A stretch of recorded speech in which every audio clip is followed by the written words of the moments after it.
So first of all, I would like to thank the organizers for the invitation. Always a pleasure to present my work. So today I'm going to present you some work which lies at the intersection between statistics, geometry, and optimal transport. The idea is going to be to revisit a very classical topic in statistics, which is the topic of density estimation. But there is going to be a twist because we're going to consider as a case where the densities are supported on some unknown shape. And we are going to see how optimal transport can help us to solve this problem. All right. So first of all, just to be sure that we are all on the same page, I'm going to recall some basic results from density estimation.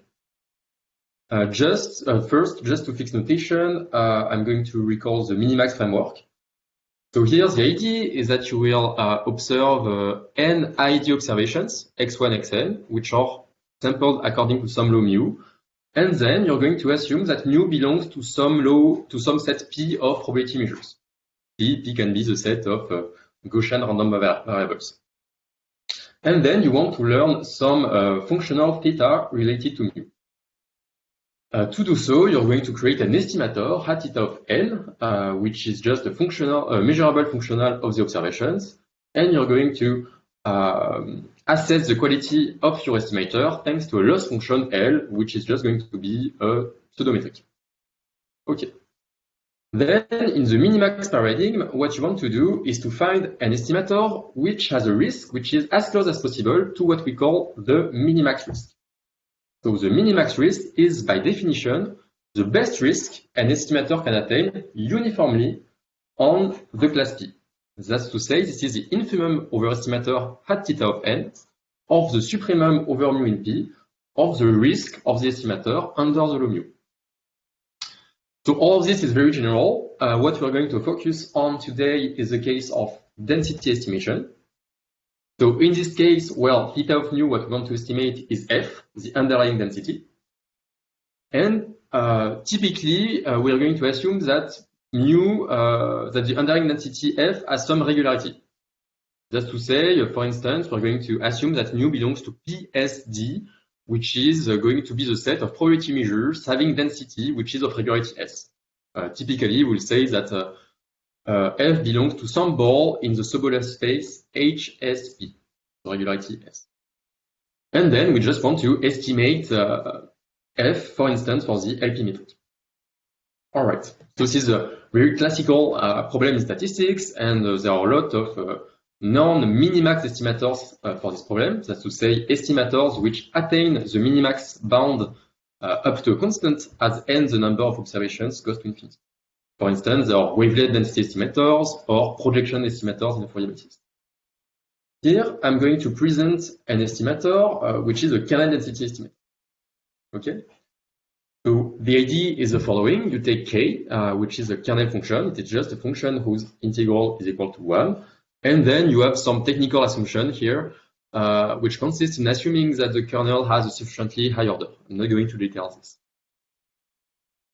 And then you're going to consider the convolution between your kernel k with bandwidth h. So that's to say you need to rescale everything with bandwidth h.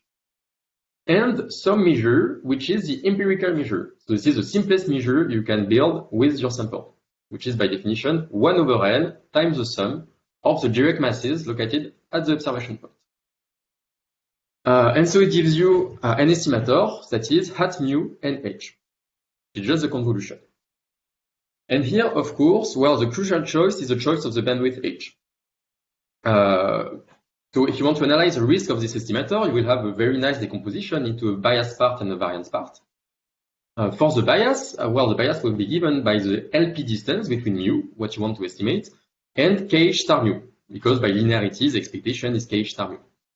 So actually, if you introduce the linear operator AH, defined by AH of phi equals kh star phi minus phi, then what you're looking at is the LP norm of AH of mu. And here, by definition, this is smaller than the operator norm of the operator AH from HSP to LP times the HSP norm of mu, which by assumption is smaller than some constant. So basically, to bound the bias, all we need to do is to understand this operator norm. And by standard tools of Fourier analysis, we can show this is of order h to the power s. This is for the bias. And now to bound the variance, well, here it's much simpler because this is just a sum of ID terms. So we can bound the variance with a one-line computation, and we see that it's smaller than 1 over nh to the power z. Okay. So we have this picture, right, with the bias, which increases with h, whereas the fluctuation term is decreasing. Now, if you want to find the optimal h, well, then it's not very complicated to see that it should be of order n to the power minus 1 over 2s plus d, and it will give you a risk of order n to the power minus s over 2s plus d. And also, you can show that this is the minimax risk. That's to say, you cannot do better than this. So, well, in some sense, from a minimax perspective, this problem is solved. Right? We have found an estimator, which is minimax. Let us now see what happens when D is large. Well, when D is large, the ambient dimension, what you can see is that the fluctuation term here becomes very, very large because h to the power d becomes very small. So basically what happens is that the minimax risk goes to 0 very, very slowly, so that in practice, it will give you very bad rates. So actually, this is, well, a very common phenomenon that we call in high-dimensional statistics the curse of dimensionality. So typically, the situation is the following. You have n observations, x1, xn in RD, with n the number of observations, which is much smaller than the ambient dimension. So typically, it will be the case you have set of pictures, right? Because here the dimension will be the number of pixels in the picture. And here, well, there is something which is important to understand. It is that the set PSD that I was considering before, the set of smooth densities, is way too big in practice. Indeed, for instance, consider the uniform distribution on a cube in high dimension, so something very, very smooth. Then, if you take one realization from this distribution and you represent it as an image, then this image will be white noise like this. And of course, if you want to perform some meaningful statistical task on images, hopefully it will not just be white noise, but something but images with much more structure. That's why we need smaller models with much more strong constraints. And that's why the key assumption we'll make is the following. We will assume that there is a low dimensional structure underlying the observations. So, well, from a mathematical point of view, this is a rather vague statement. And there are a lot of different ways to make this mathematically precise. For instance, you may assume that you have some sparsity in your dataset. You may also assume that there is some low-dimensional generative process generating a sample, such as in the single-index model or the multi-index model. Or also, and this is what we are going to do here, we may assume that there are some constraints on the shape of the support. So the simplest constraint one may think of is probably to assume that the observation set is close to a low-dimensional linear subspace. Actually, what we're going to do to relax this assumption and assume that the dataset is close to what we call a manifold. So here, I will not at all get into the technical details of the definition of a manifold. We'll just think of a manifold as a generalization of a curve in one dimension or a surface in 2 dimensions to higher dimensions. Okay, so this is just a curved object. All right. So before going further, I'm just going to give 2 simple examples where this assumption that I will call the manifold assumption is satisfied. First, you have this toy example coming from a recent paper by Sober and co-authors, where they look at different images of a piggy bank taken from different angles. And here, well, you're definitely in high dimension because you have pictures. And what you can see is that there are not a lot of variabilities between the different pictures.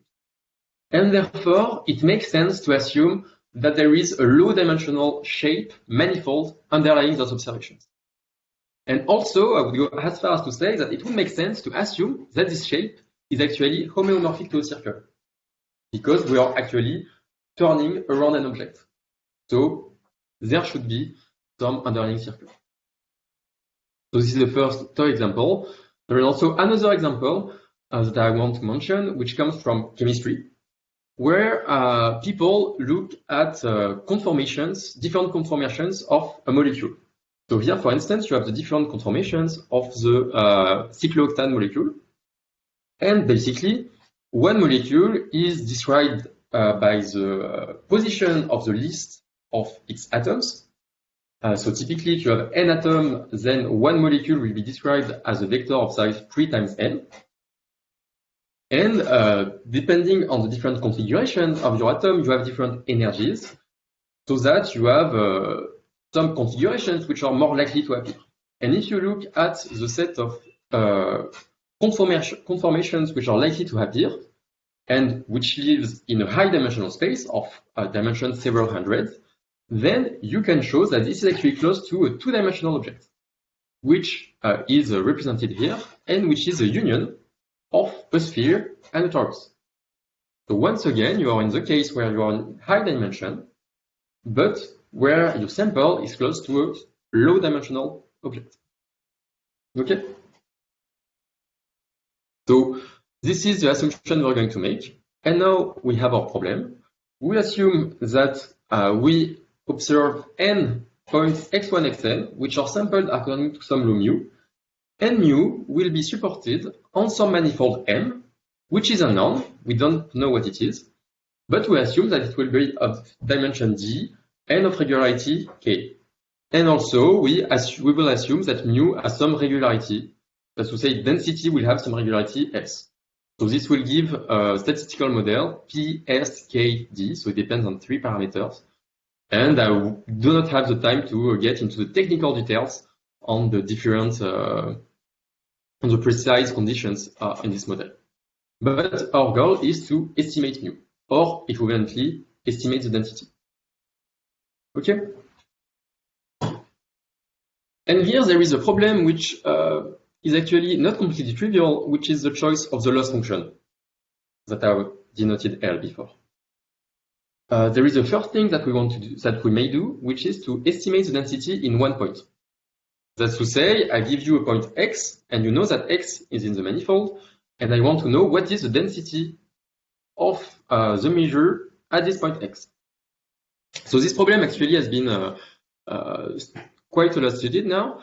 And for instance, you have a recent paper by Clément Behrenfeld and Mark Hoffman, which designs minimax adaptive estimators on the class of order spaces for this problem, thanks to the Golden-Sugar-Levy method. So in some way, we know how to solve this problem.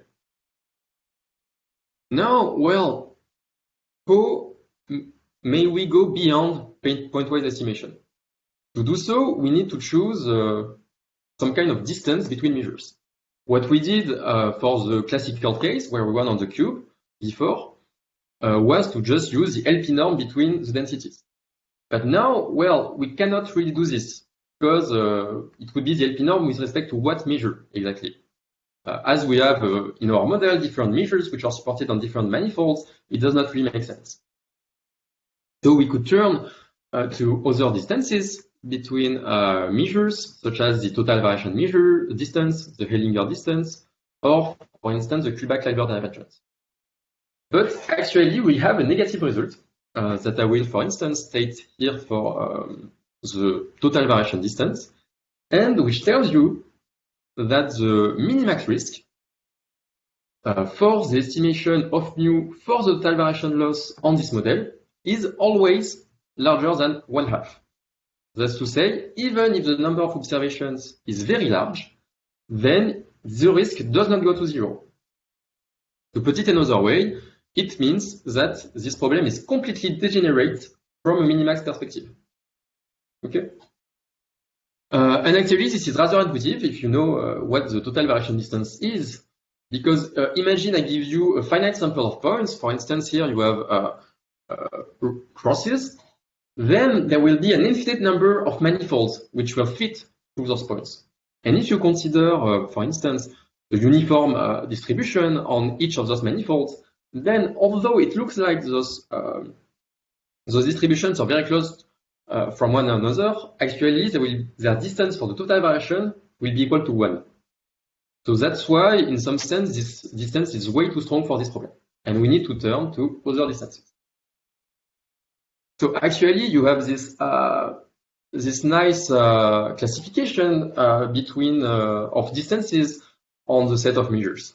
This is a picture taken from Gabriel Perez Twitter account, and here you can see that you have two different kinds of distances. Distances which are related to a strong topology. So in this category, you have the Kullback-Leibler, total variation, and the Hellinger. And basically, with those distances, what you are doing is that you compare distribution of masses with vertical displacement. Whereas what we need to do here is to choose distances which are related to a weak topology. And those distances are distances where you compare distribution of masses with horizontal displacement. Okay? And so for the loss function, we're going to choose one of such distances, which is the Wasserstein distance. And so this is where optimal transport comes in. So first, let us define those Wasserstein distances. So you have mu and nu, which are two probability measures on RD. And pi mu nu is the set of transport plans between nu and nu. So by definition, a transport plan is a probability measures on the product space, such that the first marginal is equal to mu, and the second marginal is equal to nu. So for instance, here you have a drawing where you have mu, which is a red distribution of points, nu, which is a blue distribution of points, and pi, a transport plan, is just a way of moving the red distribution of masses towards the blue one. Okay? And then you can define the cost of such a transport plan pi, which will be, by definition, the sum of the displacements to the power p. And also, you have a definition for a general measure pi, which is the integral of x minus y to the power p that you integrate against pi. Okay? And so the Wasserstein distance is, by definition, the best cost a transport plan can have. Okay. So the theory of optimal transport is, of course, very well developed, but actually what we need today is just one lemma from optimal transport, which is the following. It is a lemma due to Rémy Paire, and it tells you the following thing. Assume that you have mu and nu, which are two probability measures on a manifold, and you have to assume that they have a density on this manifold. And those densities need to be larger than some constant f min. Then the Wasserstein distance is controlled up to a constant by the negative Sobolev distance between mu and nu. So what is this negative Sobolev distance? By definition, this is the supremum over mu of phi minus mu of phi, and here mu of phi is just the integral of phi against mu, of the over all functions phi which have a gradient whose L p star norm is smaller than 1. Okay, and here p star is the conjugate exponent of p. Okay, so before going further, I want to stay a little bit on this inequality because it is really the key inequality. And to have a little bit more of feeling on this inequality, we can look at what happens for p equal 1. So for p equal 1, if you compute everything, you see that this constant in the inequality is actually equal to 1. And also, if p equal 1, then p star, the conjugate exponent, is equal to infinity. So that what you're looking at with this negative Sobolev distance is a supremum over all one Lipschitz function. So now, well, if you're familiar with optimal transport, we notice that this inequality is actually already known, and this is what we call in optimal transport, the Kantorowicz-Rubinstein duality formula. Okay? And so actually, we can see this inequality as a generalization of the Kantorowicz-Rubinstein duality formula for p larger than 1. And now we do not have an equality, but an inequality.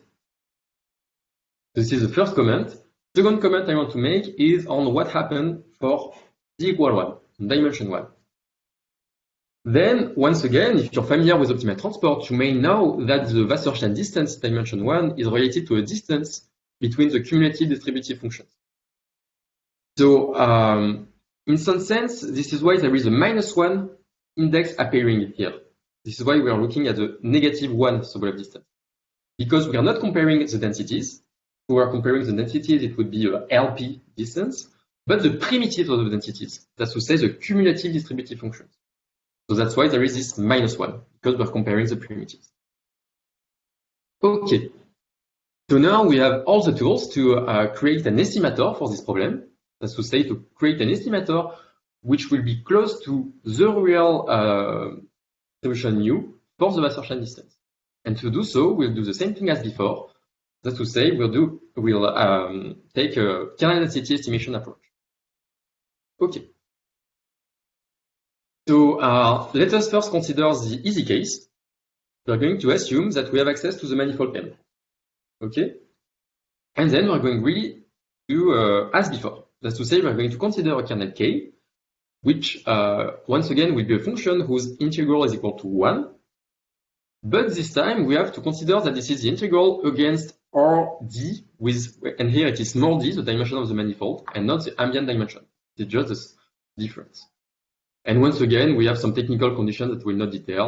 The kernel has to be of order T, and also it has to be smooth and radial. Technical details. Then we define the convolution between K and a measure as before. And as before, we may consider the empirical measure and the kernel with bandwidth H, with a little difference in the way we rescale, as we are now on an object of dimension small d.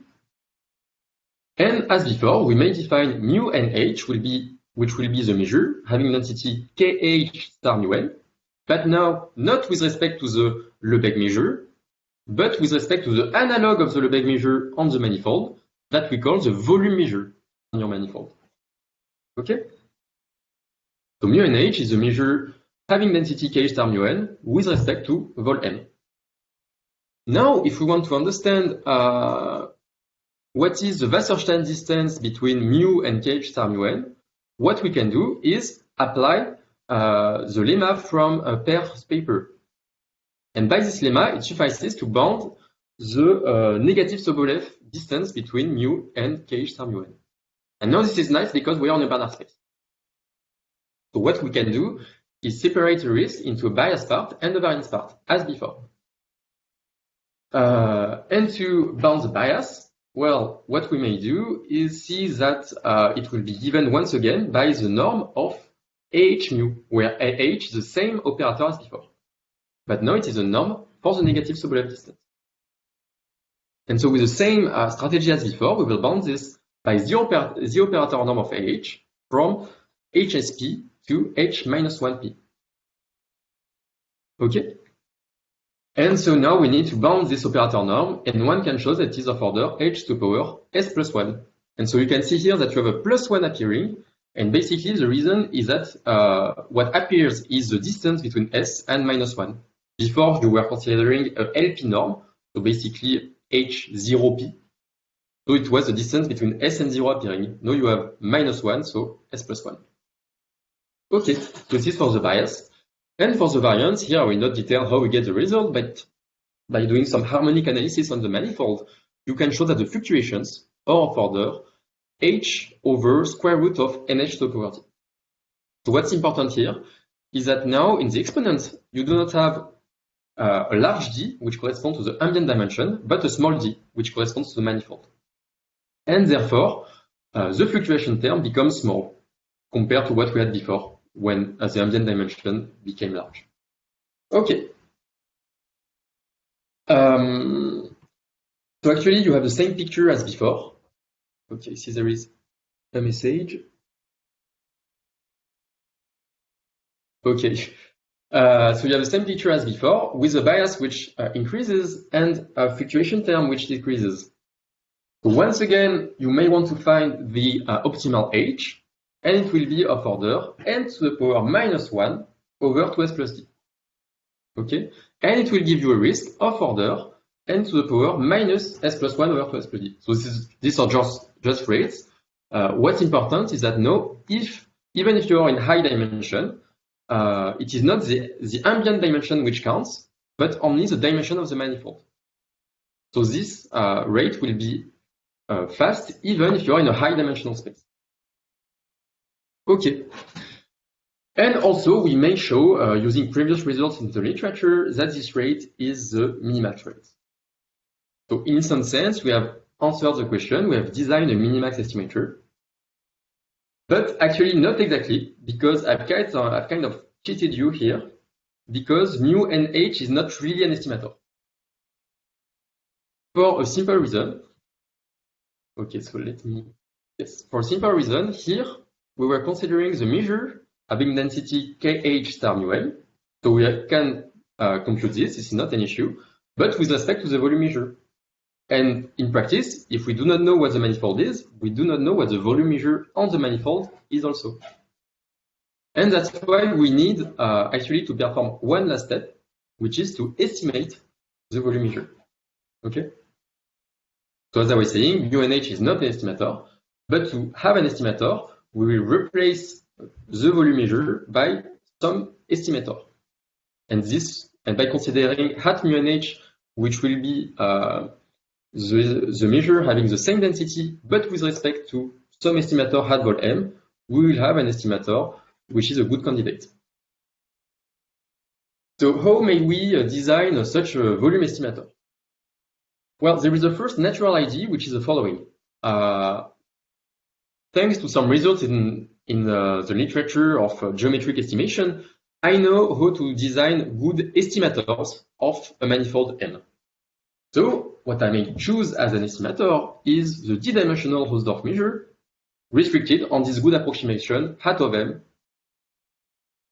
So here I will not get into the details, but basically what this research from a recent paper by Amari and Levrard tells us is that we are able to estimate at each observation point xi to have a good approximation of the tangent space.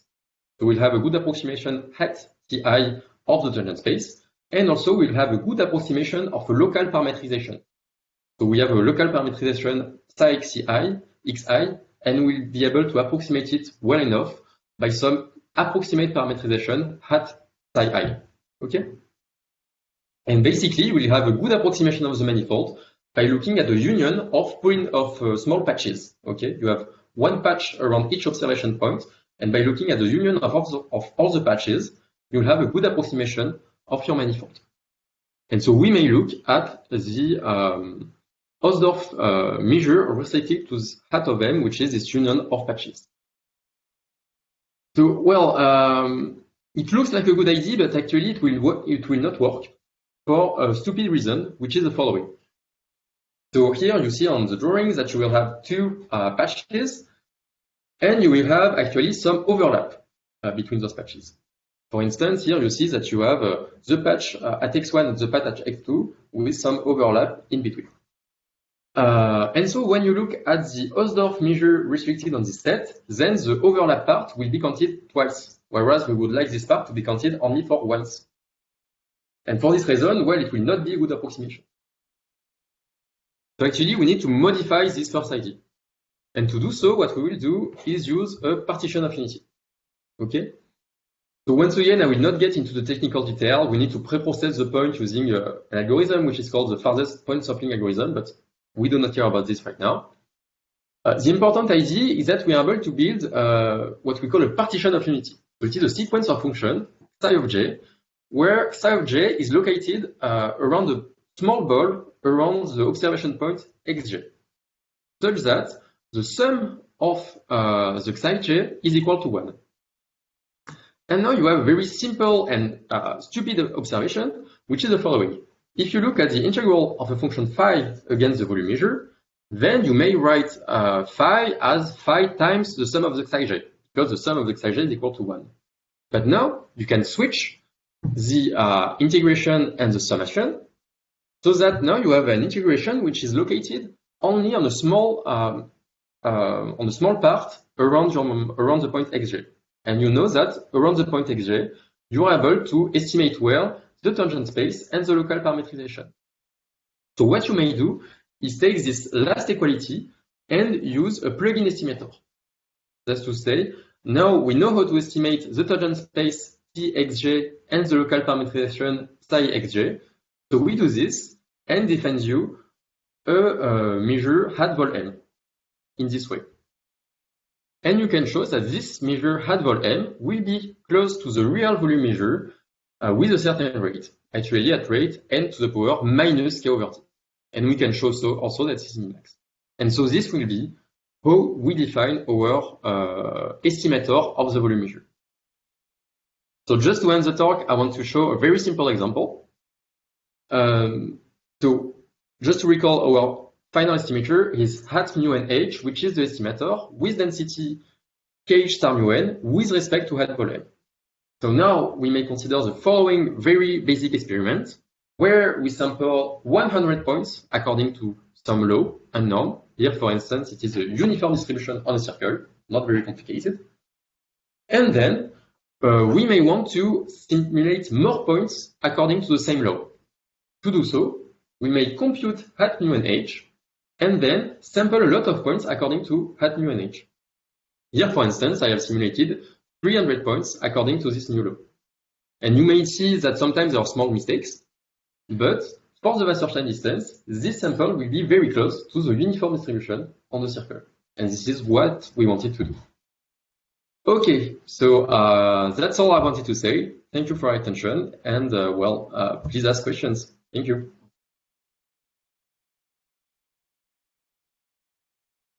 Thank you very much, Vincent. So let's see if there are questions. We have 5, maybe a little more than 5 minutes for some questions. Is there an open implementation somewhere? This is by Alexis. Well, not yet. Actually, the archive paper is not even out yet. It should be out in a couple of weeks. So yeah, no, there is not an open implementation yet, but there will be hopefully soon. And I have a question as a follow-up to this one. Computationally, when you estimate the volume measure, how hard is it, especially to build a partition of unity? Well, actually, building the partition of unity is not that hard, at least if you are in a sufficiently low dimension. But what will be the real bottleneck here is the estimation of the local parametrization. So if you do, so basically it depends on what approximation you want. If you want a very simple approximation, what you can do is to perform local PCAs and it will not be an issue. But if you want to have a better approximations, for instance, of order 3 or fitting a parabola or something like this, then it becomes, the techniques that are used in the literature are quite costly. So it will be the real bottleneck here. Okay, and here you're talking about smoothness, but by the way, in the theorem, when you say that this estimator is minimax, what P sub D exponent SK, what was this again? What are the assumptions on the manifold? So yeah, so I've been very quickly on this. The idea is that the manifold is CK, and you have a density which is of regularity S on this manifold, and S should be smaller than K. And okay, then we have some technical assumptions. Sorry? Okay. S doesn't enter into account when you estimate the volume. For the estimation of the volume measure, it does not it does not go into account. It will be for the estimation of the underlying densities, then it goes into account. Okay, and when you say that this estimator of the volume measure is minimax, you mean on the whole class of CK manifolds? Yeah. You don't have any more. Okay. Yeah, you have some technical conditions, such as on the manifold they should be well behaved, but basically, yeah. Okay, all right. We have 2 other questions. So Alexis asks second question: can you give an example of manifold that would come up in a problem dealing with pictures? Well, actually, there is an example which, so it's a paper which is quite old, actually. I think it's from the beginning of the 10 years ago, something like this, which looks at small patches in the pictures, which represents a texture. And they look at 3x3 patches. So actually, it creates a dataset in dimension 9. And what they managed to show is that actually the set of patches will be close to some two-dimensional manifold, actually. That will be close to a Klein bottle on some set of texture. So this is an example where, well, you live in dimension 9 with small patches of a set of pictures, and you're close to an object of dimension 2. Okay. Antoine de Matelin asks why you tried your algorithm with large data sets, such as more than 10,000 pictures. So the answer is no, and I believe that it will not work at all. So actually, I implemented the algorithm, but very naively, and it will probably completely fail in high dimension and with large number of data sets, with large number of points. So maybe there are, but there are probably smarter things to do than what I did, which is very naive. But then. Why do you say that? I mean, why do you think it won't work? Well, the thing is, if you look, first you need to find a dataset which are dataset of pictures which are really close to a manifold. So I know that in machine learning, people all tend to say a lot that set of pictures will be close to a manifold or thing like this, but actually, this will be the case if you have a dataset which are very structured. For instance, you had this set of pictures that I showed of piggy bank where here you have very simple datasets, but on more realistic dataset of pictures, I think it is not often the case where you will have a manifold which is sampled at a high enough rate. That's to say, for these techniques to work, you need to have you need to have a manifold which is well enough sampled, actually. And of course, if you have an underlying manifold, but which is of very high dimension, let's say of dimension, I don't know, 50, which is actually very small with respect to the high dimensions of your ambient space, but which is still kind of large, then it will be very hard to find this manifold in some sense. So I don't think that it will work on such datasets. But maybe this is also why some people have considered the model where you also add some error. I mean, you assume that your data are distributed on your manifold plus some additional error, small error, so that they're not exactly on the manifold. So actually, all that I presented also work if you assume that you have small error and you're not exactly on the manifold. With of course to pay a little price for this, but it works also. But I don't know. I'm not sure that it will work for a complex dataset of pictures because you really need to have a lot of structure on the dataset for this to work. Mm-hmm. But for instance, for datasets with a lot of faces that are supposed to. I believe this maybe could work because it still is more simple, but I haven't tried yet. Right. I had another maybe naive question, or maybe I did not follow enough. I'm not totally sure where the estimation of the manifold enter in your analysis, and how sensitive you are to the fact that you correctly estimate your manifold. So, well, basically, you have a two-step approach.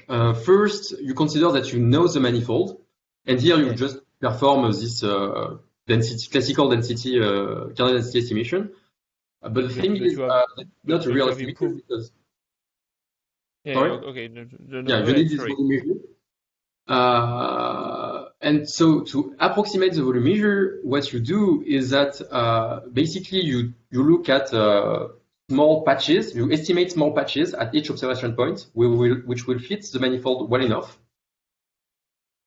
And then there is the first thing that you may do, which is to consider the Hausdorff measure on this, but it will not work. And what will work is to consider something which is a little bit more complicated, which is a measure which will still be supported on this union of patches, but with a density which is given by a partition of unity, basically. Okay. So in a sense, partition of unity. So in a sense, you kind of fix the way you estimate your manifold by saying like I take small patches around my points and I consider this to be like the tangent space, kind of the tangent space of Yeah. my manifold. You don't have like Yeah. more fancy way of trying to like use the regularity. I mean, more fancy, no, maybe just like you cannot plug other manifold estimation methods in this analysis. You have fixed kind of the. Yeah. Actually, it would be. I agree. It would be a better result if you had some kind of general results, which would say if this object is close to this object, then I take. Then the corresponding estimators would be close. But actually, it's not that easy. I try to have some kind of general result on this, but it works for this construction. Yeah, okay. It just I was not sure where it was entering your analysis, and it's clearer now. Great. All right, and sorry, maybe I have one last question. Do you need to know D, a small d in your algorithm? Well, in the algorithm, I need to know D, but then in practice, this is not where the issue is because, well, there exist efficient estimators for estimating the dimensions. Really, this is not at all the bottleneck in the procedure. It is rather easy to estimate the dimension. Okay. All right. Well, thank you very much. I think Thank you. there are no further questions.